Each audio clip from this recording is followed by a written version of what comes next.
I'm Dale Hoggins. I'm an 1950 graduate of Edmonds High School. And who are you? My name is Donna Lee Allen Hoggins, and I also graduated from Edmonds High School, 1950.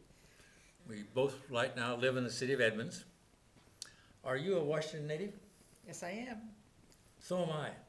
I was born in Yakima, on the Yakima Indian Reservation. Where were you born? I was born in Wenatchee, Washington. Are your parents Washington natives? Yes, they are, and also my grandparents and great-grandparents. Wow. Does that mean you have a Washington State Pioneer Certificate? Yep. Issued by the State Geological Society? Yes, I do. Does that mean that you had family in this state before the state was statehood? Yes. Became a state? Hmm. Before 1889? Right. Wow. Where did they live? Mostly in eastern Washington. Farmers, wheat farmers. Did they homestead there? Yes. Yeah. Not that I was around to know about it. Well, my parents were not Washington natives. My dad was born in Kansas, and my mother was born in Oregon. But I was born at the Yakima Indian Reservation in Yakima County. I'm not Native American. My family leased land from the tribe, and they were primarily potato farmers. They did raise hay and grain and corn for farm animals, but that was back-breaking kind of work. Did I ask you if your parents were wheat farmers? I don't know. Okay. I don't mean your parents. I mean My grandparents. your ancestors. Yes. That came. Pretty much. Okay. Yeah. Where's Pine City? Well, Pine City, you almost find it by mistake. Now, Eastern Washington. Okay. Do you remember what brought your great-great-grandparents to Washington? I think probably the land. And what was it about the land that brought them here? Well, you probably know that better than I. It was free. Yeah. So they got the land out of the Homestead Act, didn't they? Uh-huh. And they were dryland wheat farmers. What was that area also called besides? The Palouse. The Palouse, okay. Now, where were you born? Did I Wenatchee, ask you that already? Okay. at Wenatchee, Washington, and grew up in Monitor, which is 8 miles from Wenatchee, 4 miles from Cashmere. My father was the principal of the school, and he also did some teaching. And he played lots of sports, baseball, basketball. He played baseball in Canada sometimes. They passed the hat and got traveling money. Passed the hat even at the local games, so that kind of augmented the income. And they also had boarders, and the boarders were unmarried female teachers. They had to live with responsible people, and I guess the principal seems pretty responsible. So we had a full house. That was the third house that I remember living in. Before that, they were just renting. So this house they bought. And so I went to the Monitor School, grades 1, 2, and 3. And I remember being at lots of baseball games, lots of basketball games, because that was what filled the weekends mostly. And my folks sometimes worked in the fruits. My mother did some apple sorting, and they did some cherry picking. So, Can you imagine what it'd be like to be a teacher and have to work with your principal With all your day boss. long, your boss, and then have to live with him at night, and then share, not even having a private bathroom? yeah, we had one bathroom in that house, and they had to. The stairs were in the corner of their bedroom, so they had to go through their bedroom. There was one person who was upstairs, and then one at each end, a sunroom and a den. And that sounds a little pretentious, but I think the rooms weren't very big. They probably weren't even 8 by 10. As a kid, I thought they were big, but now I'm sure they weren't. My parents farmed with my dad's family, my dad's mother and father. And they farmed there until I was about 3 years old. And I had 5 brothers, no sisters. 3 of my brothers died in infancy. So I can't imagine the pain that must have been in my family at the loss of their children.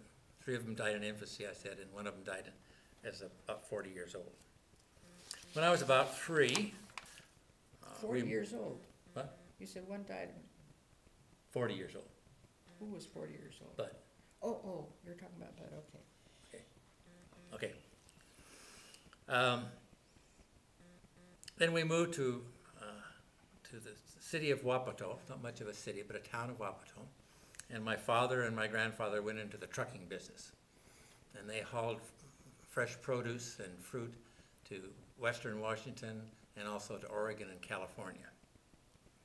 And we stayed there until about about the time I entered school.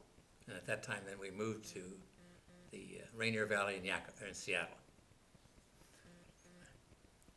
Well, we stayed in Monitor through the 3rd grade, and my father had an interview with a school district over here. It was Oak Harbor, and he just about accepted that job, but the superintendent of the Edmond School District came over to Monitor to interview him and offered him the job, and so he was able to, that was a better job, he was able to, I don't know if he'd actually accepted the job in Oak Harbor, but he got a release anyhow. And so we moved when I was in the 4th grade, and then I went to Alderwood Grade School, grades 4 through 8. And so I was in the 4th grade when the Japanese bombed Pearl Harbor, so that was a pretty momentous thing. And all the kids in the class were more than excited, sort of nervous about thinking someone's going to attack. And of course, because we were right on the coast, when we were in eastern Washington, it was always called the coast. It wasn't western Washington. So we did lots of things during the duration of the war to help. For some reason, we saved lots of string, balls of string. We saved balls of tinfoil. We had blackout curtains over the windows so that no light would show. There were actually wardens who would check if there were lights showing. And yeah, right. And then when we got to the 7th grade, our teacher was a longtime knitter, and so she had us and taught us how to knit Afghan squares, which were then given to the Red Cross, and they stitched them all together to use in the veterans hospitals. So one of the interesting things about that was that we had sort of a contest to see who could knit the most. It was just straight knitting, not knit and purl like you would normally do. And so one boy brought in a lot of squares that ostensibly he had done, but we later found out that his mother had done them when she was home. We didn't think that was exactly fair. Another thing I especially remember at Alderwood was the 4th grade teacher had us clip out pictures of cars from magazines, and each of us had a car with our name on it. So we did our multiplication tables when we thought we were ready, standing beside our desk. So each time we got the first one, the ones and then the twos, we could move the car over. So it was a race across the blackboard. And then when we got all the way through the 12s, there was an airplane up there. So you had to say that you were ready to try for the airplane and then stand beside your Panama desk and go all the way through, 1s through 12s, without a mistake. Are you familiar with Panama desks? Did you have those, Dale? Yes, I do. These are desks that are either screwed down on runners or screwed down to the floor, so you couldn't move the desks back and forth. Everything was orderly, in a row, right straight rows from front to back. And there was an inkwell, and there was a crack in the seat. The seats would lift up, you know, and sometimes the boys were checking to see if the pencil would go through the girl's seat, that little hole. We had a pretty full classroom. We were about 42 or 43 of us in the class.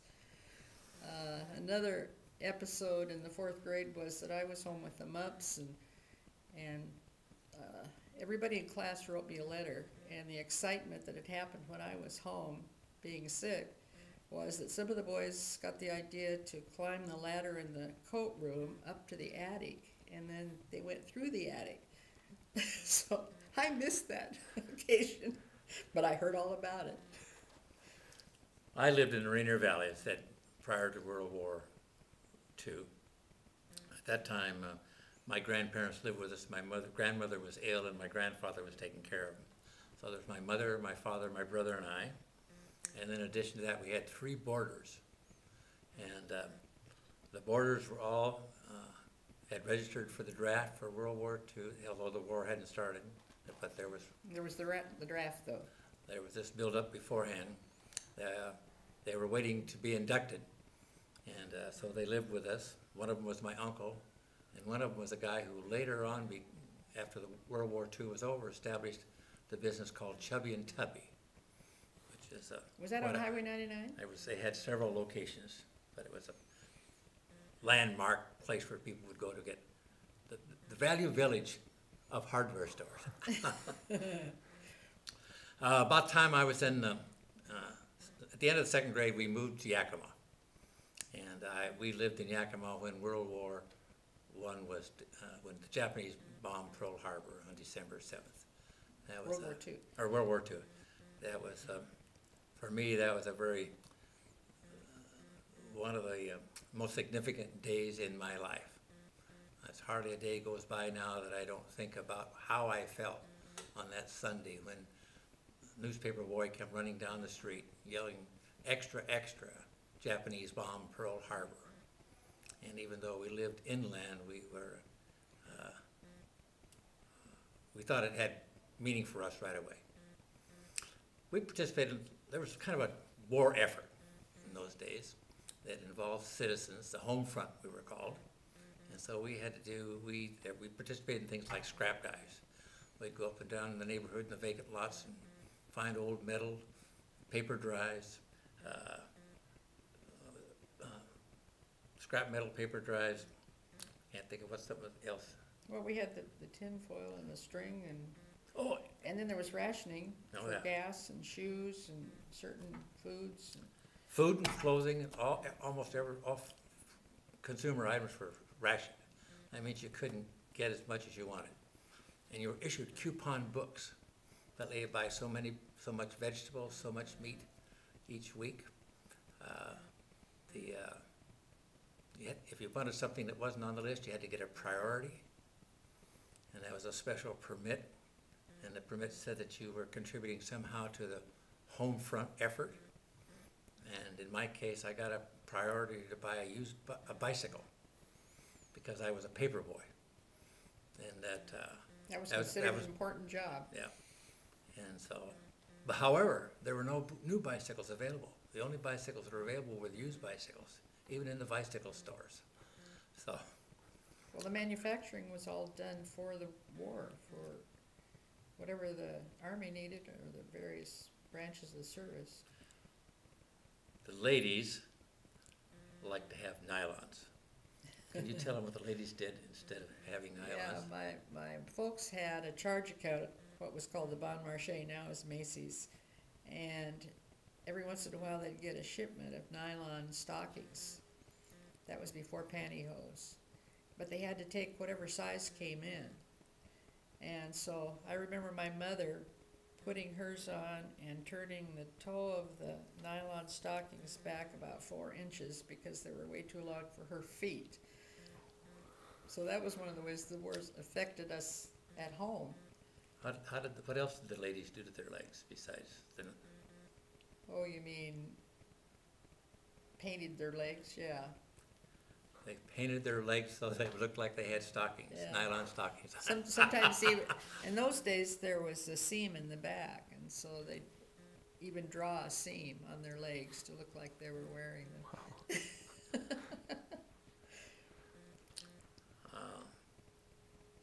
A victory garden. Tell them what a victory Oh, garden is. right. What's a victory garden?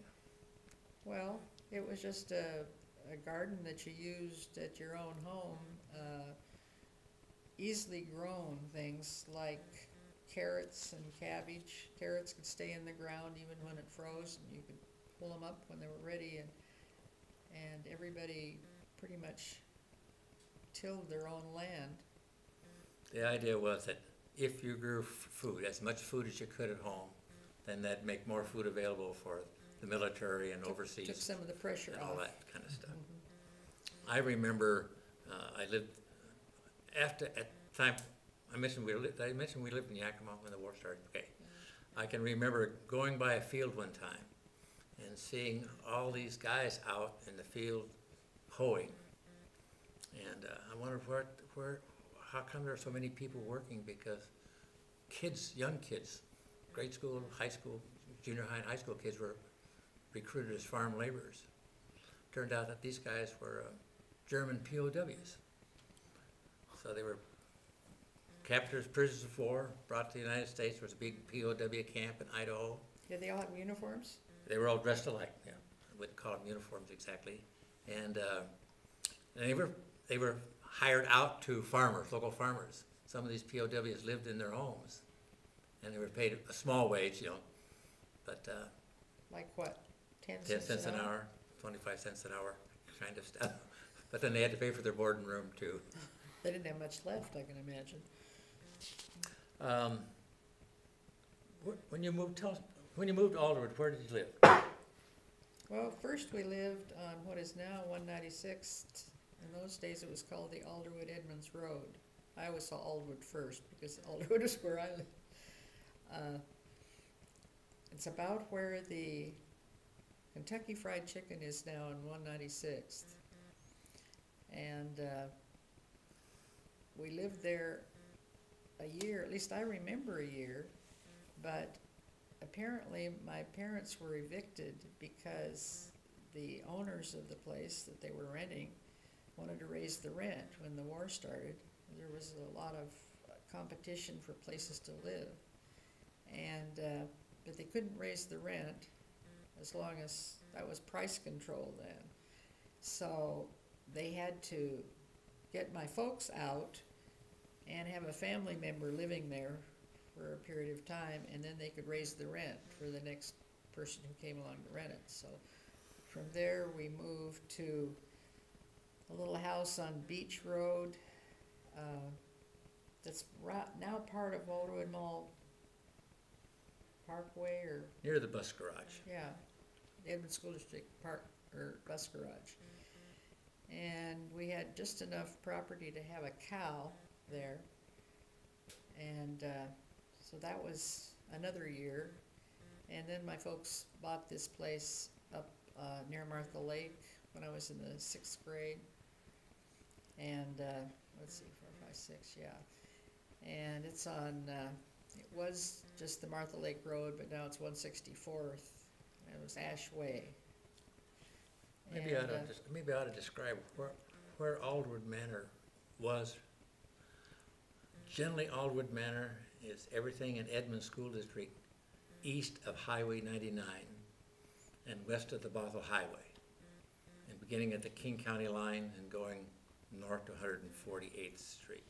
There was no 148th Street then. And Alderwood Manor at one time was called the egg-laying capital of the world. It was a land promotion scheme. What would call a scheme? Promotion idea run by Pope and Talbot. Pope and Talbot had all the land. They came and logged off all the virgin timber. Then the timber that grew back was all secondary growth. So they divided up all this land into 5-acre plots, sold it as ranches, little ranches. Or ranchettes. Ranchettes, they called them. They set up something called a demonstration farm. They taught people how to raise chickens, 10 fruit trees, nut trees, and then they sold them 5 acres, provided them with the chickens, and at one time, Alderwood Manor boasted the chicken that laid the most eggs in 1 year, called Baby Ruth. They shipped all over the United States, didn't they? I'm not sure about that. But Alderwood Manor was a real estate promotion name.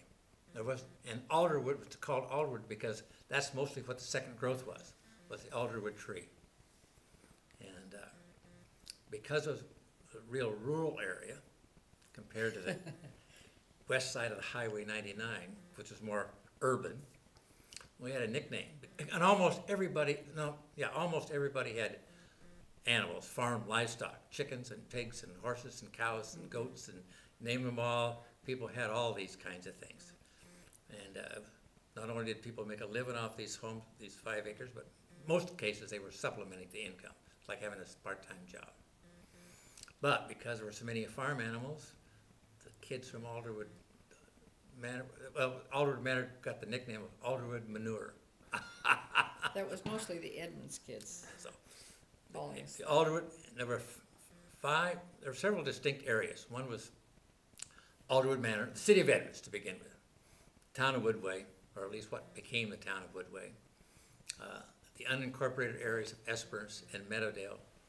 And in those days, there was the name Montlake Terrace did not come into existence.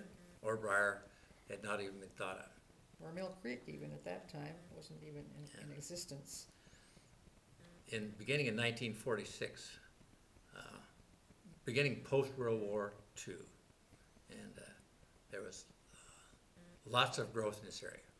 The guys, several million guys, had returned home from the war. They were anxious to get started with families, go to school, and so there was a big boom in housing. And people took whatever housing they could get because it was hard to get. My folks bought 5 acres near her folks, up near Martha Lake. It was a mile down a dirt road. There was no water, there was no electricity, there was no telephone, there was no sewer. It was just a 500 square foot house that wasn't finished on the inside. Cold, wasn't it? Cold. However, it was cheap. It was like $1,500. You could pay $100 down and $10 a month. So you finished off the place by buying one piece of passport a week. Kind of stuff. But anyway, there were lots and lots of homes east of Highway 99 that were like that. Let me see what else it was. Oh, and Well, then Montlake Terrace built up with concrete block houses. and there was kind of a rivalry, regional rivalry. It seemed like the kids in the city of Edmonds thought they owned the place, and all the rest of us were outsiders. Well, when we went down to Edmonds, we knew all the Alderwood kids. Dale didn't come in grade school, but I knew all the ones from Alderwood. And we sort of felt out of place, like second-class citizens or something, because they'd been to school in that same building for junior high, to go to Edmonds High, and we hadn't even been inside the place. So we were trying to figure out how did the lockers and getting assignments, and it was pretty confusing.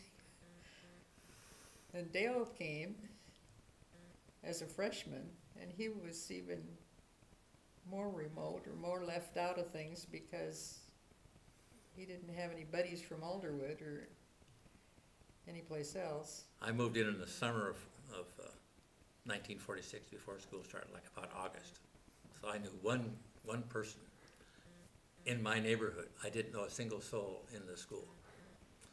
And in those days, we rode a bus. I had to walk a mile out to catch the bus. And then we caught a bus that brought us down to Edmonds. And then the bus took us back at night, like a 5-mile bus ride, twice a day. So that kept us kind of remote too from the town of Edmonds.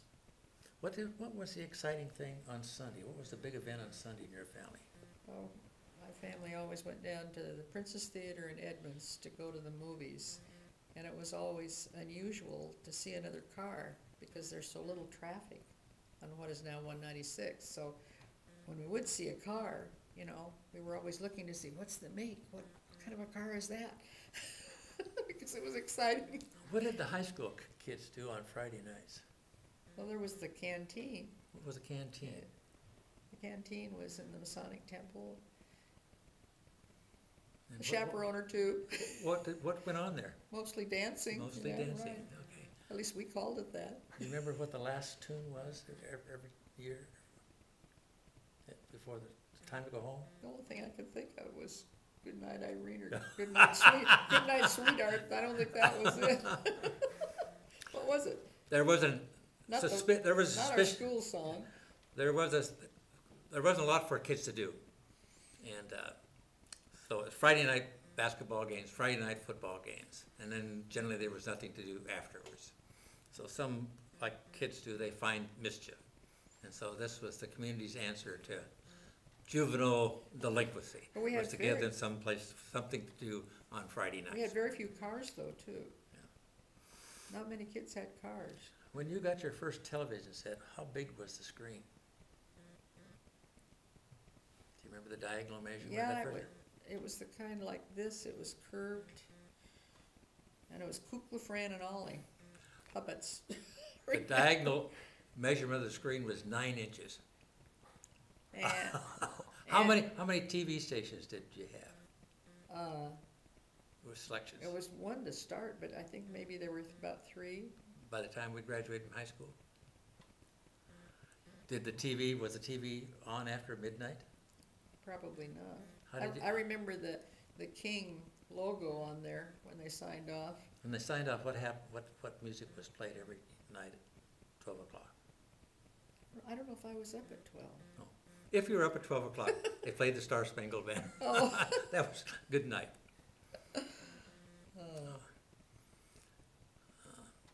Mostly no daytime stuff on TV. It was afternoon and evenings. Guy named Milton Berle was the big comedian in those days. And the difference between what's on TV now and then was that TV in those days, everybody smoked. Oh, yes. Now you hardly ever see a cigarette at all, And of course except it for was- comics who are using cigars and, First it was black stuff. and white for a long time. okay. It's kind of interesting to think that if my dad had gone to Oak Harbor, you and I wouldn't have even met. We think about that once in a while. My, How close that was. when my family left Yakima, we were on our way to Denver. And we stopped to say goodbye to my grandmother. And Where did so your grandmother live? she lived in that time in South Seattle. Well, no, she lived, yeah, in South Seattle. Stopped to say goodbye to her. Then we came out to see my uncle who lived out here. And then, my dad got a job, so that we decided to stay. So we think that those two kinds of things hadn't happened, we would never have met. And we've been married how long? 60 plus. What is it now? 61? 61 We'll be years. 62. So, Yeah. and we, remember when we dated, what the first date was? It was a sweetheart dance put on by the De Molay. So, how many dances did you dance with other guys that night? 1 or 2. 2. And only the guy we double dated with. Yeah. So, when we got married, what date did we choose? Well, we picked the same date that we had started going steady 2 years before. What does it mean to go steady? Well, that means you didn't go out with anybody else. Didn't sit under the apple tree with anybody Nope. else but me? Nope. Okay. You So, didn't even look at anybody of the opposite sex. do you remember when we first got really that we noticed each other? You mean the junior play? Yeah, seriously. Yeah. We had a big snow that year, and in Alderwood, we always got a lot more snow. Why don't we tell them, first of in all, Edmonds. the juniors class put on a play. Oh, you And can't we were both participants in the play. You can't take Okay. it with you. So, we got all this snow, so school was closed. The buses couldn't get around for one thing, right? And in Alderwood, we always got much more snow than in Edmonds. But anyway, there still was play practice. And And so we were expected to get to practice, so a number of us rode in your car or your folks' car. Dale and I were on the same bus though all the time too. Should explain that when this snow came, and when we were junior, it was the record snowfall for the state of Washington in something like 50 years. And it was so cold for so long that, and before much insulation, many, many, many homes were frozen up and they were without water and other kinds of things that water provided for weeks until they get the stuff unthawed. And then when the freeze went away, all that frozen stuff, there was all this water all over the place. Well, big jobs of fixing didn't it the up. roads give way too, for the buses couldn't go over? Well, that was part of it too. They froze underneath the surface and, Most of the roads around here were not paved. There was like Highway 99, 196, a few of the roads in downtown Edmonds paved, but all the rural areas were unpaved. So the roads would freeze, and then when it would thaw, they would turn into mud. And so they just turned to be ruts, and it became impassable. Or the county would forbid buses from running because they would break up the roads. So it was a combination of the snow, the freeze, the county prohibition on having buses on the roads. so that went on about 2 weeks, didn't it? Anyway, I had a part to play, and she was an understudy, Understudy. but she also put on my makeup I was every, in the makeup club. so we got to stare at one another. As we were as she was putting on my makeup. And he had a lot of makeup too, because he was playing Donald, who was black. Now, probably couldn't, nowadays, we've seen other plays that were presented with You Can't Take It With You. Most of them exclude the character Donald now because he was black and not, And he was kind of a comedian too. and because in my case, I had black makeup on. So they give them some other nationality now, ethnic background now, so. There were no blacks. We did something we didn't know better to do, so, Well, there weren't any blacks in our school anyhow, no. at that time. Tell us about, You're at about 33 minutes, by the way. how much? About 33, so you got another 7 minutes or so. Okay. What have we left Oh. out? Dawn and I have a nickname that we like. She's called Mama Dogs, and I'm called Daddy Dogs. And I've had lots of nicknames through the years. That's the one we like the best. And it came because our son was a baseball player and a basketball player, and had lots of speed. And the kids named him Dogs because of his speed. And then Well, not just that, they used to say Hoggy Dog too, because of the name Hoggins, or Doggy Hogs, or something like that. so Dogs was kind of the favorite name for him. And then they began to, because we came to all the games and cheered heartily, they called us Daddy Dogs and Mama Dog. Well, did we used to bring drinks or something too? Yeah. They did sort of notice us for that too. That, by the way, is, we lost our son he was a homicide victim. And that, by the way, is one of the hardest days of our life. Something we feel and think about every single day. The loss of a child is hard to fathom. But we still It's hard talk to about him. exclaim. He was kind of a character. Well, we have great memories of him growing up, great memories of family times, and so it brings cheer to our hearts, comfort to our hearts to be able to talk about him to one another. And the other thing that happens in families, when they lose children, oftentimes the families end up in divorce because they can't talk to one another about the loss, and they can't share one another's feelings, and so the family ends up breaking up. And so we feel real fortunate.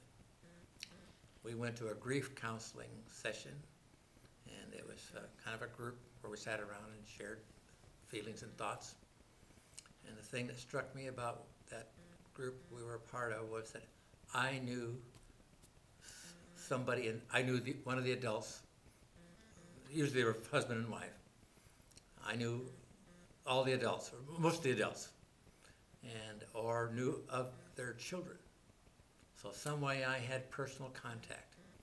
And it just struck me how sometimes we think these things are, the loss of a child is isolated, but there are lots of people out there with lots of pain.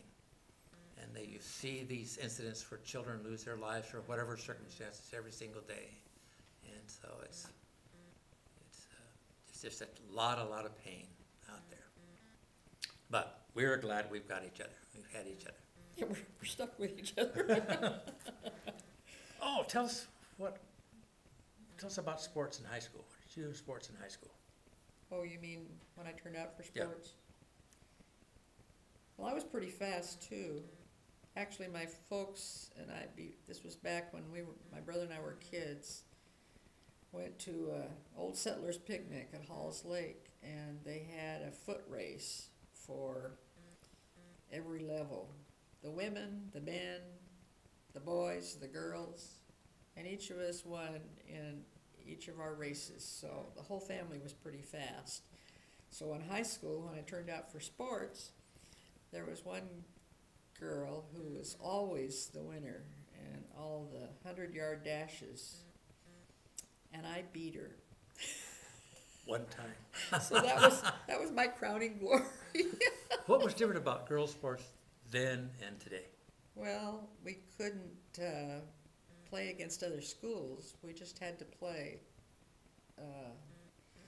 what is that called when it's? Like intramural. Intramural, yeah. And then we only played half the floor in basketball. So that was something that was a lot different. We played basketball in the field house, which is now the Boys and Girls Club. And there really weren't sidelines. The wall was the line. I can remember sort of getting bumped up against that once in a while. But supposedly girls weren't strong enough to have competitive sports. Did you have a telephone when you were growing up in your house? Yes, it was a party line. What's a party line? Well, that's when you don't have a private line by yourself and other people can listen in on conversations. And there was a boy in my same class who was on our line, so he pretty much knew anything I was talking about on the phone to some other boy. Do you know how many people were on our party line? 10. No. When we got a phone, there were 10. Well, we had the 4, and if you call down to Edmonds, it was an operator call. And it was out of our area, so it cost 5 cents to call down to Edmonds. So we didn't call Edmonds very often either. Doesn't that seem strange? Did you have a special ring? Yes. So everybody had a distinctive ring. Well, So many longs and so many Yeah. shorts. or so certain number of rings. Yep. So you could identify who was getting a call if it wasn't yours. Anything else you want to say about telephones or differences between now and then? Oh, I thought about what? I thought about the address When you were in grade thing. school, tell us about the girls' dress in grade school. Oh, we could not wear pants to school in grade school, and if it was really, really cold, we could wear pants underneath a dress or skirt. But as soon as we got to school, we had to take it off because we couldn't be in school in pants. And then there was also the lipstick thing. There wasn't really a rule about lipstick, but there were some girls whose parents didn't think it was a good idea, that they were old enough. And so they'd wait till they get to school. Somehow they came into possession of lipstick and would put some on and then made sure they wiped it off before they went home. So In those days, the dress for boys was a pair of cords. And for some well, reason, nobody wore jeans. yeah, jeans weren't in style. The dress was cords, and the cuffs were turned up so that your socks showed. And so Argyle socks were big. The cords, I didn't like this, but the cords were hardly ever washed, or they were washed so many times at the beginning that all the color was out of them. There weren't any ribs left, were there? Yeah. They were washed that much. The standard attire for girls, particularly when they had their pictures taken, was a sweater and a pearl necklace. That was the dress. So if you look in the annual, the yearbook of our graduating class, practically every girl has the same thing on, just different You guys got kinds about of 1 minute. sweaters. And then we had regulation clothes we wore on Wednesdays for girls' club, middies and ties. Who was your favorite teacher of all? My favorite teacher of all in school? Well, I liked my 7th grade teacher especially. She was just Her name? Johanna Owen, Okay, Mrs. Owen. my favorite teacher was a man named Reardon Virgin, and he was my chemistry teacher. If Dale and I hadn't been in the same class, I wouldn't have gotten an A in chemistry. But he would try anything, so he sort of dragged me along with him.